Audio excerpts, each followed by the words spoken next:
E como você já deve ter percebido, hoje existem diversas maneiras, de tratar e prevenir doenças. E uma alternativa é a fitoterapia, que usa plantas e vegetais. Vamos conversar com o repórter Paulo Ricardo, que está com uma especialista no assunto. Oi, Paulo, boa tarde para você. Quais são suas informações? Olá, boa tarde a todos que nos acompanham. Exatamente, quem nunca recorreu, a frutas, verduras, plantas, para poder fazer aquele chazinho como uma forma de aumentar a imunidade, regular os hormônios, acho que já faz parte da nossa cultura.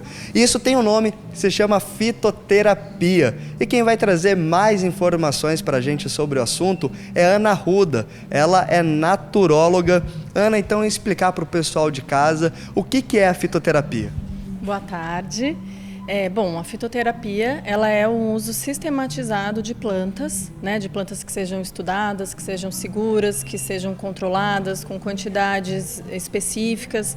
E a gente tem várias formas de usar a fitoterapia, seja na forma de chás, como você falou, tinturas, extratos, banhos, escalda-pés, vários usos diferentes, vaporizações uterinas, para os cuidados femininos, banhos de assento. Então a gente tem várias maneiras de utilizar as plantas. E a gente está numa loja de produtos naturais e tem muitas opções, muitas possibilidades, E como que funciona? Quais são as melhores indicações? Qual que é a forma correta de utilizar essas plantas? Tá, então assim, primeiro a gente precisa procurar as plantas num lugar seguro. Então, porque às vezes a gente faz buscas na internet, normalmente a gente acha o nome popular e muitas vezes, mudando de região para região, as plantas elas mudam de nome popular também. Então, quando a gente vem para uma loja, por exemplo, que tem as plantas em saquinho, que tem as plantas a granel, fresquinhas, a gente tem mais segurança de encontrar aquela planta que a gente pesquisou.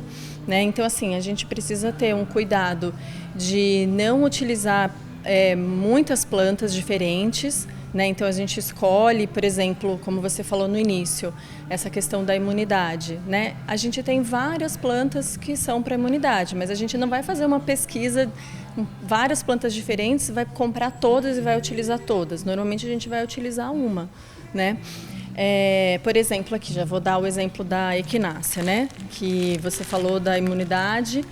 Porque, principalmente nessa fase aí pós-Covid, que a gente está querendo se fortalecer, a gente está num momento que a gente quer ficar mais saudável, então é uma planta que a gente pode utilizar, mas tem uma questão, Uma coisa é a gente utilizar uma planta uma vez ou outra, por exemplo, eu comi alguma coisa que não me caiu bem, vou tomar um chá de dente de leão, de carqueja, de boldo, para me sentir com a digestão melhor, eu vou fazer um uso mais pontual.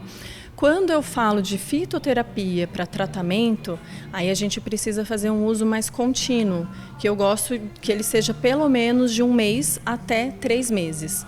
A gente também não pode chegar e pegar uma planta que eu vou ficar utilizando 1 ano corrido essa planta. Por quê? Porque, ao contrário do que muitas pessoas pensam, a gente precisa ter um certo cuidado, porque planta, eu tenho princípios ativos químicos aqui, que podem gerar toxicidade, interação medicamentosa. Então, normalmente a gente faz um uso de uma planta, depois a gente faz uma pausa, coloca uma outra planta com a mesma finalidade nesse tratamento, depois volta com essa planta, Então, posso fazer uma dobradinha de ipê roxo com equinácea, por exemplo, utilizar 1 mês, 3 meses a equinácea, 1 mês o ipê roxo, 3 meses a equinácea, então nisso eu vou estar fazendo um uso um pouco mais seguro.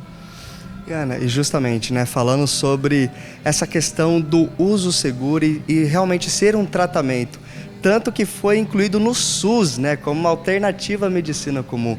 Por isso que é importante ela ser considerada realmente um tratamento. Isso, Quando a gente fala de fitoterapia, a gente está falando de um tratamento. Então, ele precisa ser contínuo, ele precisa ter quantidades específicas, Então, eu posso usar, por exemplo, normalmente se eu vou fazer um tratamento com chá, eu tomo esse chá 3 vezes por dia. Se eu faço um tratamento com cápsulas, eu vou utilizar uma quantidade X, de miligramas nessa cápsula, tantas vezes por dia, ou a tintura, né? Então a gente é importante porque essas plantas elas precisam ser seguras, né? A gente tem as monografias de plantas, as plantas que são estudadas. A gente precisa ter um certo cuidado, por exemplo, para as gravidinhas como eu, nesse momento, não utilizar quase nenhuma planta, né? Procurar profissionais. Quando a gente toma medicamentos controlados, a gente também não pode tomar qualquer planta, porque pode ter alguma interação com o medicamento. Mas é maravilhoso que essa medicina esteja no SUS. Por quê? Porque ela funciona, porque ela é eficaz, porque ela é segura, né? E ela é barata, né? Então, é uma alternativa que ela pode, assim que ela for pulverizada, ela pode atingir mais pessoas e ajudar mais pessoas porque ela é mais acessível, né? Então, a gente tem regiões do Brasil que a fitoterapia ainda prevalece justamente porque são regiões que não têm condições de chegar medicamentos, né? Então, assim, é um encantamento, né, que a gente tenha as medicinas naturais, ditas alternativas, chegando aí no SUS, por exemplo, porque ao contrário de um medicamento de farmácia, um medicamento alopático, a fitoterapia ela pode devolver a saúde. A gente trabalha como prevenção, como promoção da saúde e como tratamento também. Perfeito, muito obrigado pela explicação, pelas dicas, Ana. Então, para o pessoal que está em casa, a fitoterapia é uma coisa séria. Na hora que você for procurar os chás, as plantas, tome cuidado, tenta consultar um profissional para que realmente você tenha efetividade, né, nesse tratamento e não corra também nenhum risco à sua saúde. Devolvo para você aí no estúdio. Um forte abraço. É isso aí, Paulo. Obrigada, viu, pelas informações.